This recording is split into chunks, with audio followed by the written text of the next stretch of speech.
YouTube, how the hell you doing? Welcome back to the third video here in our circuit theory review, where we're looking at Thevenin and Norton equivalent circuits for networks that contain dependent sources.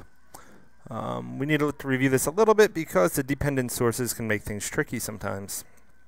So I think in the last video we found the Thevenin equivalent of a circuit that looks, I think it was this. We had a voltage source, we had R1, we had a dependent source over here,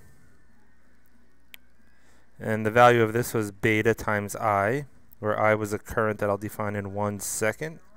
We had another resistor.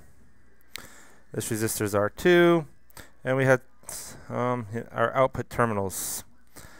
We had our current I was labeled right here. So the current in this branch is dependent on the current here. And last time we found the Thevenin equivalent. This time we're going to be looking at the Norton equivalent circuit. The Norton equivalent circuit is a current source in parallel with our Thevenin resistance, RTH. And so what we're looking at is these output terminals in this circuit. If all we're looking at is the output terminals, we will see the same output from either one of these two circuits here. Just to simplify it, to make our lives easier. Okay, so let's jump right in. The first step here is to apply a short circuit. So we're shorting out, if you notice real quick, we're shorting out this branch. We're going to call this our ISC, our I short circuit.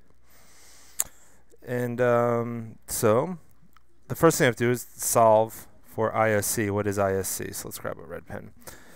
So let's say that, well, we need to define a direction here, right? Let's say it's going, let's see, what's the best way for this thing to go? This is always where I get confused. Which way do I say this current's going? Whatever. Let's just say it's going down.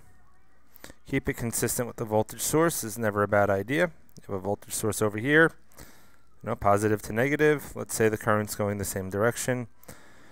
And we'll say the same thing for this current here, which is our current I2. Now ultimately, if you drew your arrows in the wrong direction, as you know, it doesn't matter. You'll just come up with a negative value, and if you come up with a negative value, it just means that the current's going in the opposite way that you predicted. All right, so let's start working this guy. So we have ISC. We're going to need to use KCL again here, so we'll define a node. We'll define this as node A. So we're looking at KCL at node A, right? That's this. So ISC is going to be equal to, ISC is coming out of this node, so we need the currents going into this node, which is negative I2, right? And, well, it says beta is going this, beta I is going this way. However, we're going to call it negative beta I because we need the current coming into the node. Negative beta I. Now, the first observation that we make here is, well, let's look at I2. What have we done when we shorted this circuit out? We shorted this whole branch out. No current is going to be going through this branch. So just, this is out. You can think of this as not even being here. You just remove it. It's 0. I2 is 0. And so that's our first thing, 0. So then, our short circuit current is simply equal to negative beta I. Okay, let's look at this term. What is I? That's necessary. I'll change colors. So over here, we're going to look at I. I is right here, and that should be, let's see. So the current going down through this branch is, Ohm's law, V equals IR. So the current here is going to be negative, right? V input VI by R1. Does this make sense? Yes, you know, Ohm's law states that V equals IR. Sometimes I have to write this down just so I could see it visually. It's not that I forget it, but just to check myself, right? So I is definitely V by R. Right here, going from positive to negative, the arrow, the current I is going in the opposite direction, so that makes it negative. Good. So replacing I here, so ISC, what the heck is that, Craig? ISC is equal to our negative beta times our I that we have from over here, and that is negative our VI value over R1.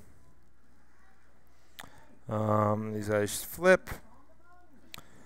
So our short circuit current then, ISC, it almost looks like my eyes are getting worse and worse. Oh, what is that? Hold on, I can't live with this. I can live with some of my sloppy handwriting, but not that. So let's say ISC. So I squiggle my eyes because I really don't want them to get confused with ones or L's. ISC is therefore equal to, let's see, beta by R1 VIs. And I think we had some values for this. Do I remember what they were? No, I don't. Okay, so let's make some new values here. So let's say we're given the following information. Given, let's say our beta, let's give beta first, is 120. Let's say beta is a 120. Let's say that R1 is 75K. 75 kilo ohms, that's a 5. Sorry again for my handwriting. I'll probably be apologizing for that a lot. And R2 is, I don't know, 56K. 56 kilo ohms. Yay. So that's our given information. At the moment, we don't currently need R2. We will later. Right now, all we need is beta and R1. And if you bear with me for 1 second, I'll just do this calculation real quick on my calculator. It's 120 by 75K.